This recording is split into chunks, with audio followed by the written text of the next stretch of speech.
ผมมันมีได้ 4% แม่นเข้าใจน้อย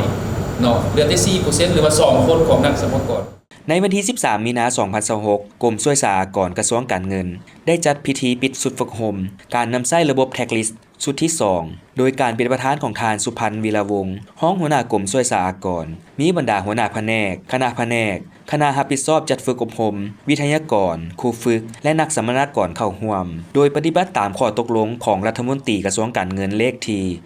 0661/กงลงวันที่ 17 กุมภาพันธ์ 2026 ว่าด้วยการอนุมัติจัดฝึกอบรมการนำใช้ระบบคุ้มครองรายรับช่วยสหกรณ์แท็กลิสต์ประจำปี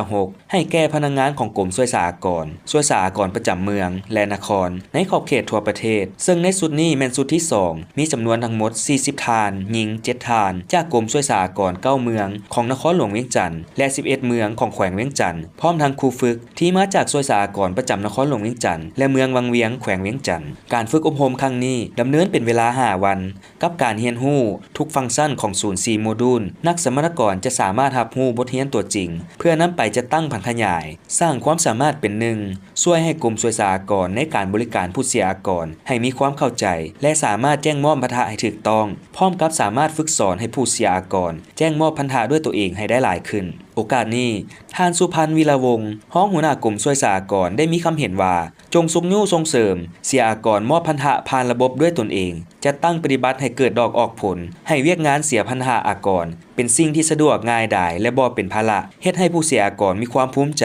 เมื่อได้จ่ายอากร